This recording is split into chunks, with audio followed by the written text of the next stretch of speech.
Good afternoon. So today's story might be a little bit boring. It's a story about a lady, not quite retired.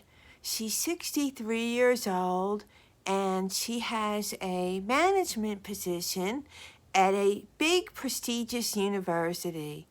She's 2 years away from retirement, and she's been at this job for over 20 years, and she's always had excellent reviews, never any complaints. Everything's been hunky-dory for the last 20 years.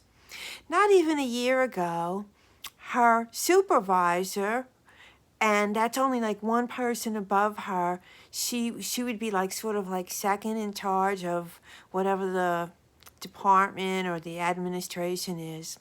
Well, the person above her left less than a year ago, and rather than promoting her, which she wasn't really expecting, they hired a new younger male.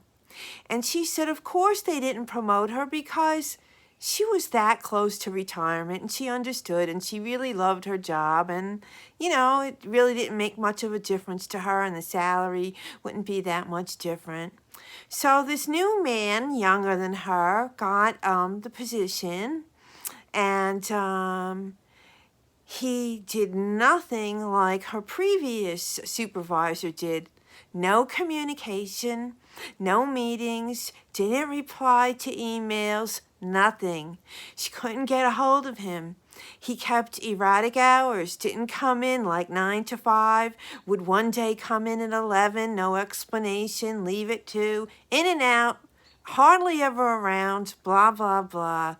And so she's just been covering herself and doing her job, but covering herself because things are not getting done because he's not even doing a fraction of what the previous supervisor did. And she said she decided not to stress herself too much because, she's just got 2 years left. But she's been covering herself. Well, he's been like stirring the pot. And now he's called a meeting for her next week and is going to have HR present.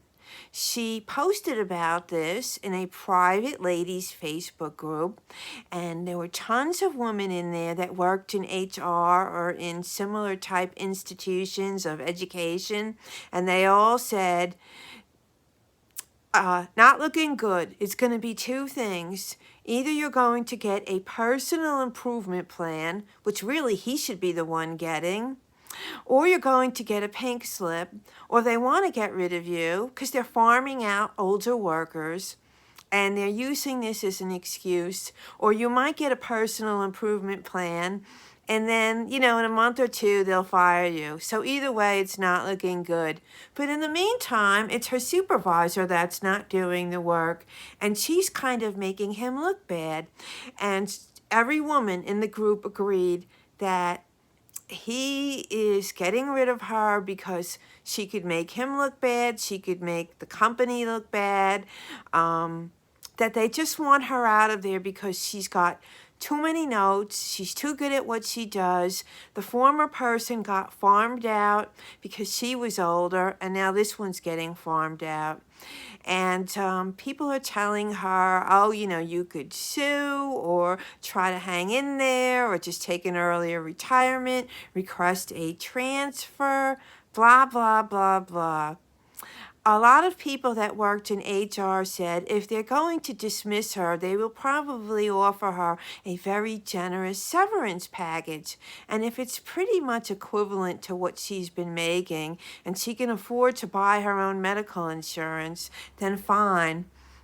She said she probably could sue if they get rid of her, but she doesn't know if it's worth all the aggravation at this stage in her life. So, I was reading all of this and I thought of my last job where I had similar work ethic habits to this woman.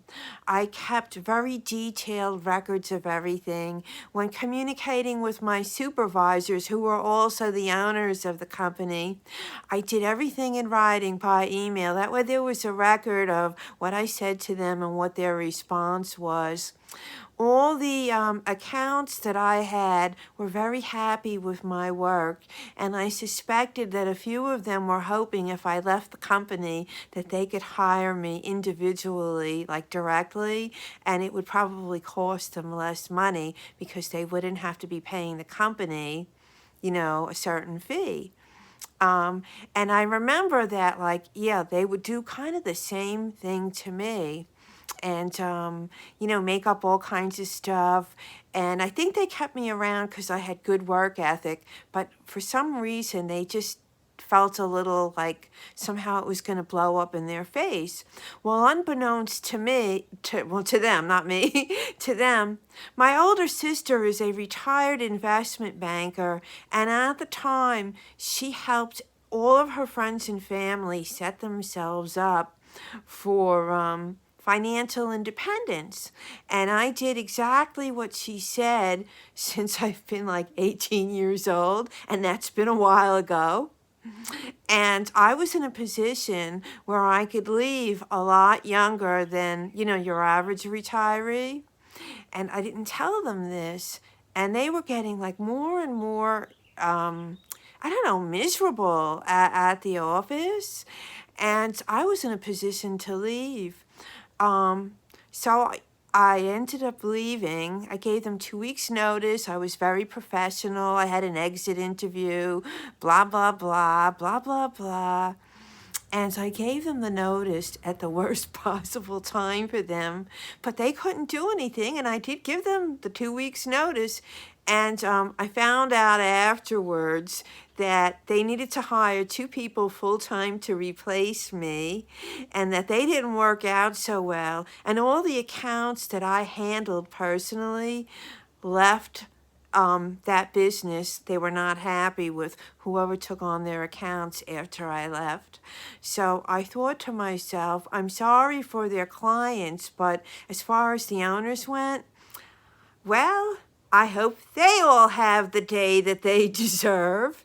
And the lady with the job that's in jeopardy at the Learning Institute, I hope that her supervisor, who is erratic and unprofessional, gets the day, the week, the month, the year, and the life that he deserves.